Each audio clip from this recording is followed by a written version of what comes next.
Hey everyone, and welcome back to Revise and Resubmit. We love digging into the latest research here, and today we're diving into something that honestly really surprised me, the intersection of fashion and technology. You wouldn't think those two worlds have much in common, but as it turns out, they're more intertwined than you might imagine. Yeah, it's true. And it goes way beyond just like the aesthetics of gadgets, and this paper really digs into how our perceptions of like coolness and trends and technology actually affect what we buy, and even how much we're willing to shell out for it. Yeah, the paper we're looking at today is called Fashionable Consumer Technology, IT Fashion, and Consumer Behavior. And it's from Information Systems Research, which is a top-tier journal. It's actually listed in the Financial Times Top 50, so you know the research is top-notch. Big shout-out to the authors, Varun Grover, Xinhui Zhan, Hishan Sun, and Dan Claire Jiang, for this really thought-provoking piece. Absolutely. And they kick off the paper with this great example. Remember the early days of e-commerce? It wasn't just about the convenience of shopping online. It was almost like joining this new club, like a signal that you were in with the whole wired lifestyle. Right. It was a statement.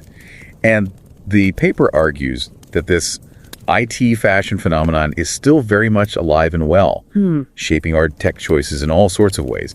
They introduced this idea of perceived societal level IT fashion, basically how trendy we think a piece of tech is based on what we see around us, like on social media or with celebrities. Yeah, and then there's the flip side of that coin, what they call perceived fashionableness of IT, which is about how much we actually think the technology is cool, regardless of what everyone else is saying. Yeah. And what's so fascinating is that these perceptions aren't just about the technology itself. It's not just about specs or features. Exactly. The paper digs into this idea of symbolic value, which is all about the social and personal meanings we attach to things. Okay, so break that down for me a bit. How does that work with tech? Well, think about it this way. There's external symbolic value, which is about fitting in with a particular group. Like back in the day, having that iPod, especially with the white earbuds, it signaled you were part of a certain in crowd. Ah, yes, the I'm cool because I have an iPod look. I definitely remember that. Right. And then there's internal symbolic value, which is about expressing your own individual values or identity, like choosing a Tesla because you're passionate about sustainability. So it's less about fitting in and more about standing out. Exactly. And what the paper finds is that both of these types of symbolic value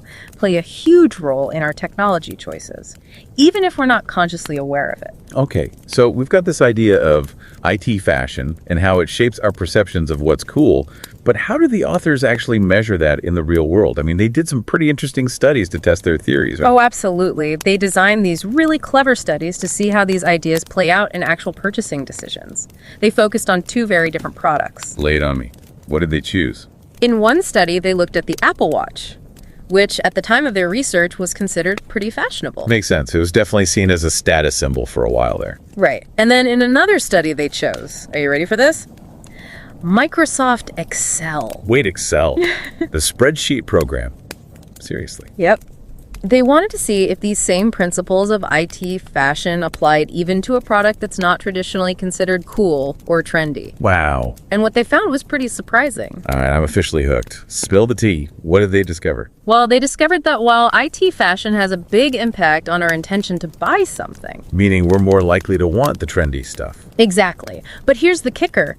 It doesn't necessarily mean we're willing to pay more for it. Whoa. That is interesting. Why is that? That's the million-dollar question. The researchers came up with a few possible explanations, and that's where things get really interesting. But before we dive into that, let's take a closer look at how they set up these studies. Okay, let's unpack that. How do they actually go about measuring all this? Well, in the Apple Watch study, they asked people about how trendy they perceived the Apple Watch to be, both in society in general and among people they wanted to be like. They also measured how much the participants felt like their own identity aligned with like the typical Apple Watch user. So they were basically trying to see if people who saw the Apple Watch as like a trendy in-group item were more likely to want one themselves, especially if they felt like they fit in with that group. Exactly. And the results back that up. They found a strong link between thinking the Apple Watch was fashionable and intending to buy one, especially for people who felt like they identified with like the typical Apple Watch user. Okay, that makes sense. What about the Excel study? How did they measure fashionableness with something like that? Well, they used a similar approach, but adapted it for the context. They asked participants how trendy they perceived MetaQuest to be. Remember, this was at a time when VR headsets were gaining popularity, and compared that to Microsoft Excel. They also measured how much people felt that using each product would help them express themselves or fit in with certain groups. So even though Excel might not be considered cool in the traditional sense, they were looking at whether it held any symbolic value for people. Precisely. And they found some interesting things there too. For example, they found that people who valued fitting in with professional or tech-savvy groups were more likely to see value in using Excel, even if they didn't necessarily think it was trendy in a fashion sense. It's almost like a different kind of cool, right? Like the I'm competent and efficient kind of cool. Exactly. And that speaks to how diverse these perceptions of IT fashion can be. It's not always about what's flashy or cutting edge. Sometimes it's about the subtle signals we send about our skills or belonging to certain professional circles. So we've talked about how the researchers measured IT fashion and how it influences our intention to adopt technology.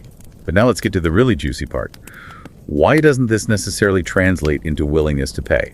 That seems counterintuitive, right? If we think something is super cool and trendy, wouldn't we be willing to shell out more cash for it? You'd think so, wouldn't you? But that's where this research gets really insightful. The authors suggest a few possible reasons for this disconnect. Give it to me straight. What are they? Well, one explanation is this idea of the need for uniqueness. Even if we want to fit in, there's also a part of us that wants to stand out, to be seen as an individual. So it's like, yes, I want the trendy thing, but I also want to put my own spin on it. Exactly. And that desire for uniqueness might make us hesitant to pay a premium for something that everyone else already has. We might be looking for ways to personalize it to make it our own, even if it means sacrificing a bit on the brand name or the latest model. Makes sense. What are some of the other explanations they offer? Another interesting idea they bring up is contrarian behavior. You know that tendency some people have to go against the grain? To deliberately choose things that are not popular. Oh yeah, like the I'm too cool for school crowd. Exactly. And while that might not be the primary driver for everyone, it could definitely be a factor for some people. They might see something becoming too mainstream and decide they want to distance themselves from it. So even if they secretly think it's cool, they're not going to admit it, let alone pay extra for it. Right. And they also touch on the impact of brand impression. Think about a company like Meta, which has faced some controversies in recent years. Some people have strong negative feelings towards the company, and that could absolutely influence how much they'd be willing to pay for a Meta Quest, regardless of how cool they think the technology itself is. That's such a good point. It's not just about the product, it's about the whole package. Absolutely. And the authors acknowledge that there's still a lot to unpack here. They call for more research to fully understand why this disconnect between IT fashion and willingness to pay exists, but they offer some fascinating food for thought. No kidding. I'm already starting to rethink some of my own tech purchases. Now, before we get into the takeaways for listeners, I'm curious, is this IT fashion thing something that changes over time? What's considered cool today might be totally outdated tomorrow, right? That's a great point. And the paper actually addresses that. They talk about how technologies go through these different fashion life cycles. Okay, so spill the tea. What are these cycles? They draw on some existing research on management SADs and apply that to the world of technology. Basically, there are three main phases. The first is called latency, where an idea is kind of bubbling under the surface, but hasn't really caught on yet. Think of it as the pre-hype stage. Okay. Then comes the growth phase, where things really start to take off, the trend becomes more visible, more people jump on board, and it reaches that peak of fashionableness. That's when you start seeing it everywhere. Exactly. And then inevitably there's the decline phase, where the trend loses its novelty and starts to fade away. It might still be widely used, but it's no longer seen as like cutting edge or particularly desirable. So like the iPod would be in the decline phase now, even though people still use older models. Exactly. And the paper argues that understanding where a particular technology falls on this life cycle can help companies market it more effectively and help consumers make more informed decisions. That's super insightful. So knowing all this about IT fashion, what's the big takeaway for listeners? What should we be doing differently when it comes to our tech choices? I think the biggest takeaway is to just be more aware. We're constantly bombarded with messages about what's cool and what's not. And it's easy to get swept up in the hype. But this research shows that those perceptions of coolness can have a real impact on our behavior, even if we're not aware of it. So like buyer beware, but for tech. Exactly. Before you shell out for that shiny new gadget, take a moment to ask yourself why you really want it. Is it because it genuinely solves a problem for you? Or are you more drawn to the status or the image it projects? It's almost like needing to do a little personal cost-benefit analysis. Yeah. But not just for the price tag. Right. Consider the symbolic value, too. What message are you trying to send to yourself or to others by using this technology? And does that message align with your values and goals? That's such great advice. It's so easy to get caught up in wanting the next big thing without really thinking about why. It is, and that's why this research is so valuable. It helps us understand those hidden influences that are shaping our choices.